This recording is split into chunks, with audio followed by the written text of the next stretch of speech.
ಇವಾಗ social media ಅಂತ ಬಂದ್ರೆ ಒಂದ್ ಕಡೆ ಪಾಸಿಟಿವ್ನೆಸ್ಸು ಇರುತ್ತೆ, ಒಂದ್ ಕಡೆ ನೆಗೆಟಿವ್ನೆಸ್ಸು ಇರುತ್ತೆ. ನಾವು ಇದು ಮಾತ್ರ ಬೇಕು ಇದು ಬೇಡ ಅಂತ ಹೇಳೋ ಹಾಗೆ ಇಲ್ಲ. ಸೊ ನಿಮ್ಮ ಶಾರ್ಟ್ ಫಿಲ್ಮ್ಗೆ ಇವಾಗ ನೆಗೆಟಿವ್ ರೆಸ್ಪಾನ್ಸ್ ಏನಾದ್ರು ಬಂದ್ರೆ ನೀವು ಅದನ್ನ ಹೇಗೆ ಕ್ಯಾರಿ ಮಾಡ್ತೀರಿ? ನೆಗೆಟಿವ್ ರೆಸ್ಪಾನ್ಸ್ ಸುಮಾರು ಬರ್ತದೆ, ತುಂಬಾ ಬರ್ತದೆ. ಅದನ್ನ ಕ್ಯಾರಿ ಅಂತ ಏನಿಲ್ಲ, ಜಾಸ್ತಿ ಅದ್ರ ಬಗ್ಗೆ ತಲೆಗೆಡ್ಸ್ಕೊಳಕ್ ಹೋಗಲ್ಲ, ನೋಡಕ್ಕೆ ಹೋಗಲ್ಲ. ಓಕೆ ಹೌದಾ, ಏನ್ ಮಾಡಕ್ಕಾಗತ್ತೆ, ಅದನ್ನ ಇಟ್ಕೊಂಡು ಕೊರಕ್ತಾ ಕೂತ್ಕೊಳ್ಳೋದು ಮತ್ತೆ. ಓಕೆ ಇವನು ಯಾಕೆ ಈ ತರ ಆಗ್ದ ನಾವು ಸುಮ್ಮನೆ ಟೆನ್ಷನ್ ಮಾಡೋಕ್ಕಿಂತ ಓಕೆ ನೆಗೆಟಿವ್ ಬಂತು, ಓಕೆ ಮೇ ಬಿ ಯಾಕೆ ಹಾಕಿರ್ಬೋದು ಅನ್ನೋ ಒಂದು ಥಾಟ್ ಹೋಗ್ಬೋದು. ಓಕೆ ಇವ್ರು ಈ ತರ ಹಾಕಿದ್ರೆ ಏನಕ್ಕೆ ಆಗಿರ್ಬೋದು, ಓಕೆ ಏನೋ ಒಂದು ಬ್ಯಾಡ್ ಕಮೆಂಟ್ ಇತ್ತು ಅಂತಂದ್ರೆ ಓಕೆ ಅವ್ರಿಗೆ ಅದ್ರಲ್ಲಿ ಯಾವ್ದು ಇಷ್ಟ ಆಗದೆ ಇರ್ಬೋದು ಅನ್ನೋದು ಒಂದ್ಸತಿ ತಲೆಗೆ ಬರುತ್ತೆ. ಓಕೆ ನಾವೇನ್ ಮಾಡೋಕ್ಕಾಗಲ್ಲ, ಈಗ ನಾವು 100% 100% ನಾವು ಫುಲ್ಫಿಲ್ ಮಾಡೋಕ್ಕಾಗಲ್ಲ. ಎಷ್ಟೊಂದು 80% ಆದ್ರೂ ಜನ ಇಷ್ಟಪಟ್ಟು ಅಂತಾರೆ, ಓಕೆ ನಮ್ಗೆ ಸಾಕು. ಜಾಸ್ತಿ ತಲೆ ಕೆಡಿಸ್ಕೊಳ್ಳೋದು, ನೆಗೆಟಿವ್ ರೆಸ್ಪಾನ್ಸ್ಗೆಲ್ಲ ತಲೆ ಕೆಡಿಸ್ಕೊಳ್ಳೋಕೆ ಹೋಗಲ್ಲ. ಯಾಕೆಂದ್ರೆ ಎಷ್ಟೊಂದ್ ಜನ ನಿಮ್ ತರನೇ ಬೆಳೆಯೋ ಪ್ರತಿಭೆಗಳು ಇರ್ತಾರೆ ಅಲ್ವಾ. ಒಬ್ಬೊಬ್ರಿಗೆ ಮುಕ್ತವಾಗಿ ಹ್ಯಾಂಡಲ್ ಮಾಡೋದಕ್ ಬರೋದಿಲ್ಲ, ಒಬ್ಬೊಬ್ರಿಗೆ ಬಿಂದಾಸ್ ಏನ್ ಬಂದ್ರು ಕೂಡ ಎದುರಿಸ್ತೀನಿ ಅಂತ ಅಂತಿರ್ತಾರೆ. ಸೊ ಬಿಕಾಸ್ ಈ ತರ ನೆಗೆಟಿವ್ ರೆಸ್ಪಾನ್ಸ್ ಬಂದಾಗ ಒಬ್ಬೊಬ್ರಿಂದನೂ ಕೂಡ ಕಲಿಯೋದಿರುತ್ತೆ ಆಕ್ಚುಲಿ. ಓಕೆ, ಸೊ ಈ ಶಾರ್ಟ್ ಫಿಲ್ಮ್ಗಳಲ್ಲಿ ನೀವು ಹಾಡುಗಳನ್ನ ಕೂಡ ಮಾಡ್ತೀರಾ ಅಲ್ವಾ? ಆಕ್ಚುಲಿ ಅದು ಒಂಥರ ಬೇರೆ ಆಯಾಮ ಅಂತಾನೆ ಹೇಳ್ಬೋದು. ಇದಕ್ಕೆ ಎಷ್ಟು ಎಕ್ಸ್ಟ್ರಾ ಎಫರ್ಟ್ ಇರುತ್ತೆ ಅಂಡ್ ಎಷ್ಟು ಚಾಲೆಂಜಿಂಗ್ ಆಗಿರುತ್ತೆ ಹಾಡುಗಳನ್ನ ರಚಿಸೋದು? ಅದೇ ಹಾಡುಗಳಿಗೆ ಆಕ್ಚುಲಿ ಕ್ರೆಡಿಟ್ಸ್ ನಮ್ಮ ಮ್ಯೂಸಿಕ್ ಡೈರೆಕ್ಟರ್ ಈಗ ರೋಹಿತ್ ಸೋಮವಾರ್ ಸರ್ ಇರ್ಬೋದು, ಮತ್ತೆ ನಮ್ಮ ಡೈರೆಕ್ಟರ್ ಅವರಿಬ್ಬರಿಗೆ ಹೋಗ್ಬೇಕು ಕಂಪ್ಲೀಟ್. ಅಂದ್ರೆ ನಾವು ಅದು ಆ ಟೈಮಲ್ಲಿ ನಾವು ಆಚೆ ಸೈಡ್ ಇರೋದೇ ಇಲ್ಲ. ಅಂದ್ರೆ ಕಂಪ್ಲೀಟ್ ಇದು ಕ್ರಿಯೇಟಿವ್ ಬಂದು ನಮ್ಮ ಡೈರೆಕ್ಟರ್ ಮತ್ತೆ ಮ್ಯೂಸಿಕ್ ಡೈರೆಕ್ಟರ್ ಆಗಿರುತ್ತೆ. ಸೊ ಅವರಿಬ್ಬರಿಗೆ ಪ್ರತಿಯೊಂದು ತಲುಪತ್ತೆ.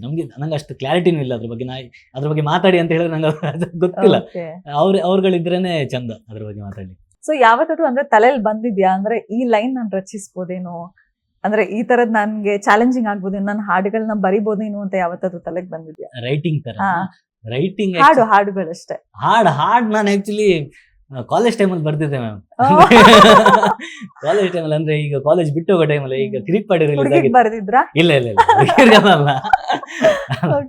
ಅದೇ ಇದು ಏನು college last year final year ಅಂತ ಆದಾಗ ನಮ್ಮ ಫ್ರೆಂಡ್ ಒಬ್ಬ ಜಾಯ್ಸನ್ ಅಂತ ಇದ್ದಾನೆ. So is A very good singer.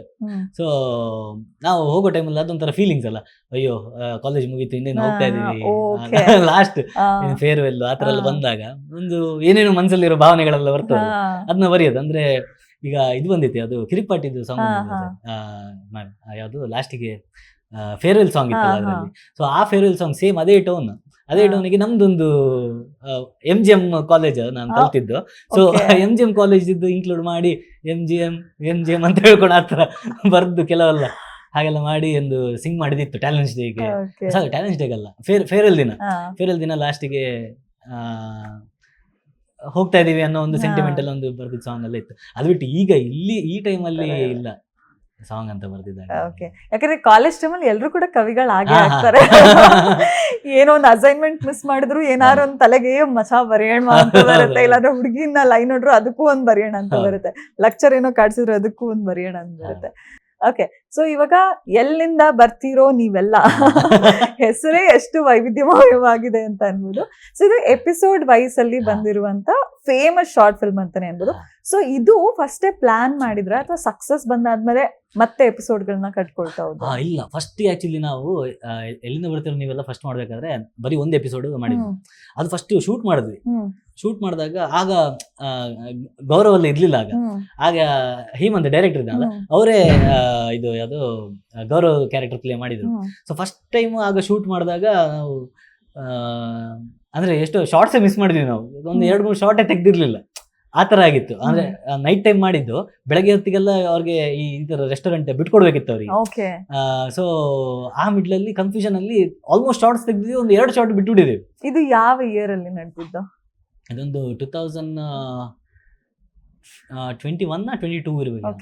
21 end ಹಂಗೇನೋ, after second corona, second pandemic ಆದ್ಮೇಲೆ ಮಾಡಿದ್ದು ಶಾರ್ಟ್ ಫಿಲ್ಮ್. ಅದೇ ಆ ಟೈಮ್ ಫಸ್ಟ್ ಒಂದ್ಸತಿ ಶೂಟ್ ಮಾಡಾದ್ಮೇಲೆ ನಾವು ಮನೆಗೆ ತಗೊಬಂದ್ಮೇಲೆ ನಮ್ಗೆ ಗೊತ್ತಾಯ್ತು.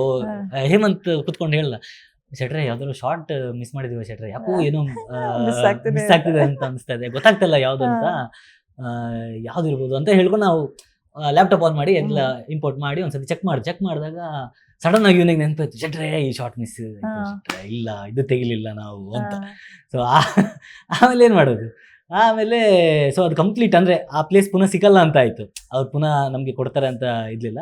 ಸೊ ಆಗೇನು ಮಾಡಿದ್ವಿ, ಆಗ ಒಂದು ಸ್ವಲ್ಪ ಸ್ಯಾಟಿಸ್ಫ್ಯಾಕ್ಷನ್ ಇರಲಿಲ್ಲ, ಮಾಡಿದ ಶೂಟು ಸ್ಯಾಟಿಸ್ಫ್ಯಾಕ್ಷನ್ ಇರಲಿಲ್ಲ. ಸೊ ರೀಶೂಟ್ ಮಾಡೋಣ ಅಂತ. ಸೊ ರೀಶೂಟ್ ಮಾಡಬೇಕಾದ್ರೆ ರೀಶೂಟ್ ಮಾಡೋ ಟೈಮಿಗೆ ಇನ್ನು ಒಂದು ತಿಂಗಳ ಗ್ಯಾಪ್ ಇತ್ತು. ಸೊ ಒಂದು ತಿಂಗಳ ಗ್ಯಾಪಲ್ಲಿ ಹೇಮಂತ್ ಫಸ್ಟ್ ಎಪಿಸೋಡ್ ಜೊತೆಗೆ ಸೆಕೆಂಡ್ ಎಪಿಸೋಡ್ ರೆಡಿ ಮಾಡಿ ಇಟ್ಕೊಂಡಿದ್ದ. ಆಲ್ರೆಡಿ ಸೆಕೆಂಡ್ ಎಪಿಸೋಡ್ ರೆಡಿ ಇತ್ತು. ಸೊ ಸೆಕೆಂಡ್ ಎಪಿಸೋಡ್ದು ಅಂದರೆ ಅವನು ಸ್ಕ್ರಿಪ್ಟ್ ಹೇಳಬೇಕಾದ್ರೇ ಪ್ರಾಪರ್ ಲಿಂಕ್ ಇತ್ತು. ನನಗೆ ಸೆಕೆಂಡ್ ಎಪಿಸೋಡ್ ಭಾರಿ ಇಷ್ಟ ಕಂಪೇರ್ ಮಾಡಿದ್ರೆ, ಫಸ್ಟ್ ಎಪಿಸೋಡ್ ಕಂಪೇರ್ ಮಾಡಿದ್ರೆ ಸೆಕೆಂಡ್ ಎಪಿಸೋಡ್ ಭಾರಿ ಇಷ್ಟ. ಸೊ ನೆಕ್ಸ್ಟ್ ಟೈಮ್ ಮಾಡಬೇಕಾದ್ರೆ ಕಂಪ್ಲೀಟ್ ಎಲ್ಲ ಕಾಸ್ಟಿಂಗು ಬೇರೆ ಆಯಿತು, ಮತ್ತು ಎಲ್ಲ ಕಂಪ್ಲೀಟ್ ಎಲ್ಲ ಬೇರೆ ಆಯಿತು, ಟೆಕ್ನಿಷಿಯನ್ಸ್ ಬೇರೆ ಆದರು, ಎಲ್ಲ ಕಂಪ್ಲೀಟ್ ಬೇರೆ ಆಗಿ ಪುನಃ ಶೂಟ್ ಮಾಡಿದ್ದದು. ಯಾವುದು ಫಸ್ಟ್ ಸೆಕೆಂಡ್ ಎಪಿಸೋಡ್. ಫಸ್ಟಿಗೆ ಮಾಡಬೇಕಾದ್ರೆ ಬರೀ ಫಸ್ಟ್ ಸೆಕೆಂಡ್ 2 ಎಪಿಸೋಡ್ ಮಾತ್ರ ಮಾಡಿದ್ದು. 2 ಎಪಿಸೋಡ್ ಬಿಟ್ಟ ನಂತರ ಆಗ ಅದೇ ಸಿನಿಮಾ ಸೈಕಲ್ ಪ್ರೊಡ್ಯೂಸರ್ ಅವರೇ ಇದಾರೆ, ಸಂದೀಪ್ ಅಂತ ಇದ್ದಾರೆ. ಸೊ ಅವ್ರು ಹೇಳಿದ್ರು ಇದು ನೆಕ್ಸ್ಟ್ ಕಂಟಿನ್ಯೂ ಮಾಡ್ತಾ ಇದ್ರೆ ಮಾಡು ಹೇಮಂತ್, ಇನ್ವೆಸ್ಟ್ ಮಾಡೋಣ ಅಂತ. ಆ ಥರ ಆಯ್ತು. ಸೊ ಅದ್ರ ನಂತರ ಆಮೇಲೆ ಅವರು 3-4-5 ಬರ್ಕೊಂಡು ಹೋದ್ರು. ಅಲ್ಲಿ ಕೆಲವೆಲ್ಲ ಪ್ರಾಬ್ಲಮ್ಸ್ ಆಗಿ ಅದರ ನಂತರ 3-4-5 ಸ್ಕ್ರಿಪ್ಟ್ ಸ್ವಲ್ಪ ಜಾಸ್ತಿ ಚೇಂಜಸ್ ಆಗ್ತಾ ಹೋಯಿತು.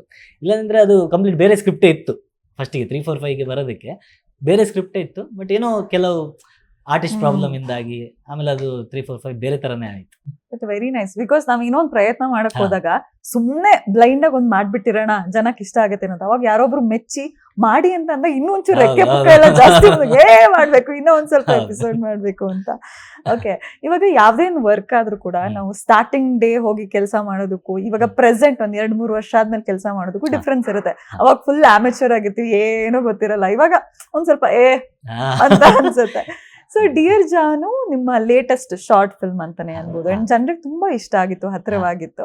ಸೊ ನಿಮ್ಮ ಆರಂಭದ ಶಾರ್ಟ್ ಫಿಲ್ಮ್ಸ್ ಗಳಿಗೆ ಹೋಲಿಸ್ಕೊಂಡ್ರೆ ನೀವು ಒಬ್ಬ ನಟರಾಗಿ ಎಷ್ಟು ಇಂಪ್ರೂವ್ಮೆಂಟ್ ಆಗಿದೆ ಈಗ ಶಾರ್ಟ್ ಫಿಲ್ಮ್ಗೆ ಇವಾಗ ಮಾಡ್ತಿರೋದಕ್ಕೆ ಅಂತ ಅನ್ಸುತ್ತೆ?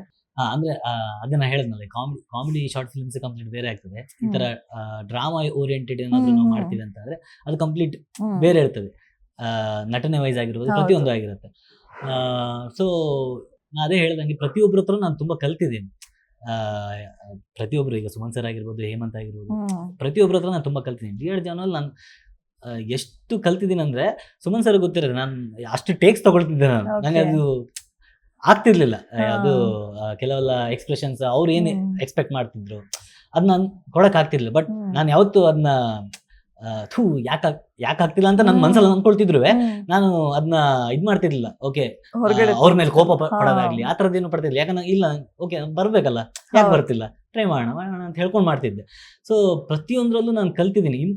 ಇಂಪ್ರೂವ್ ಆಗಿರೋದು ಅದು ಅಂದ್ರೆ ಸೆಲ್ಫ್ ಆಗಿ ಯೋಚನೆ ಮಾಡಿದಾಗ ಅನ್ಸತ್ತೆ. ಅಂದ್ರೆ ಸ್ಟಾರ್ಟಿಂಗ್ ಮೀಸೆ ಮತ್ತು ಜಡೆಗೂ ಮತ್ತೆ ಈಗಿದ್ದು ಮಾಡೋ ಶಾರ್ಟ್ ಫಿಲ್ಮ್ಸ್ ಆಕ್ಟಿಂಗ್ ವೈಸ್ ಅಲ್ಲಿ ನೋಡಿದ್ರೆ ಹೌದು, ಓಕೆ ಇಂಪ್ರೂವ್ಮೆಂಟ್ ಇದೆ. ಅದು ನನ್ಕಿಂತ ನೀವ್ ಹೇಳ್ಬೇಕು ಇಂಪ್ರೂವ್ ಆಗಿದೆ ಅಂತ. ಇಲ್ಲ ಸರ್, ಆಕ್ಚುಲಿ ನಾವು ನೋಡುವಾಗ ನಮ್ಗೆ ಎಲ್ರಿಗೂ ಗೊತ್ತಾಗುತ್ತೆ ಎಷ್ಟ್ ಚೆನ್ನಾಗಿ ಪಳಗಿದ್ದಾರೆ, ಎಷ್ಟ್ ಚೆನ್ನಾಗಿ ಮಾಡ್ತಾ ಇದಾರೆ ಅಂತ. ಬಟ್ ನೀವು ಒಬ್ರು ಕೋ ಆಕ್ಟರ್ ಆಗಿದ್ದಾಗ, ಇವಾಗ ನಿಮ್ದೆ ಮನೇಲಿದ್ದಾಗ ಮಿರರ್ ಮುಂದೆ ನಿಂತ್ಕೊಂಡ ತಕ್ಷಣ ನಿಮ್ಗೆ ಫೀಲ್ ಬರುತ್ತಲ್ಲ, ಬೆಟರ್ ಎಷ್ಟ್ ಚೆನ್ನಾಗಿ. ಇಲ್ಲ ಅದು ಆ ಫೀಲ್ ಇದೆ. ಅಂದ್ರೆ ಇಲ್ಲ, ಮೊದ್ಲಿಕ್ಕಿಂತ ಇಂಪ್ರೂವ್ ಆಗ್ತಾ ಇದ್ದೀನಿ, ತೊಂದ್ರೆ ಇಲ್ಲ, ಸ್ವಲ್ಪ ಇಂಪ್ರೂವ್ ಆಗ್ತದೆ. ಬಟ್ ಇನ್ನು ಕಲಿಯೋದು ಇನ್ನೂ ಪೀಕಲ್ಲಿ ಇದೆ, ತುಂಬಾ ಇದೆ ಅದು. ಅಂದ್ರೆ ಅಲ್ಲಿ ಮುಗ್ದಿಲ್ಲ. ಇನ್ನು ಎಷ್ಟೊಂದು ಶಾರ್ಟ್ ಫಿಲ್ಮ್ಸ್ಗಳು, ಶಾರ್ಟ್ ಫಿಲ್ಮ್ ಅನ್ನೋದ್ರಿಂದ ಇನ್ನು ಆಯ್ತು, ಇದು ಶಾರ್ಟ್ ಫಿಲ್ಮ್ ಒಂದು ಯುಗ ಆಯ್ತು, ಸಾಕು. ಸೊ ಇದ್ರ ನಂತರ ಈಗ ನೆಕ್ಸ್ಟ್ ಏನೋ ಒಂದು ಮಾಡ್ಬೇಕು. ಸೊ ಅಲ್ಲಿ ಬಂದ ನಂತರ ಅದಕ್ಕೆ ಇನ್ನು ಎಷ್ಟೊಂದು ಅಡಚಣೆಗಳು ಇರುತ್ತೆ, ಅದ್ರ ಜೊತೆಗೆ ಕಲಿಯೋದು ಇರುತ್ತೆ. ಮತ್ತೆ ಹೇಗೆ ಅದನ್ನ ಆ ಸಿನಿಮಾನ ತಗೊಂಡು ಹೋಗೋ ರೀತಿನೂ ಗೊತ್ತಿಲ್ಲ, ಆ ಬಿಸ್ನೆಸ್ ಗೊತ್ತಿಲ್ಲ ಹೇಗೆ ಏನು ಅಂತ, ಅದು ತಿಳ್ಕೊಳ್ಳೋದಿದೆ, ಪ್ರತಿಯೊಂದು ಇದೆ. ಸೊ ಕಲಿಯೋದಂತೂ ಅದು ಇನ್ಫೈನೈಟ್, ಅದು ಇನ್ನು ಹೋಗ್ತಾನೆ ಇದೆ, ತುಂಬಾ ಇದೆ ಕಲಿಯೋದು. ಕಲಿಕೆ ಹುಚ್ಚು ಯಾವಾಗ್ಲೂ ಕೂಡ ಇರ್ಲಿ. Okay, next job ಮಾರ್ಲೆ.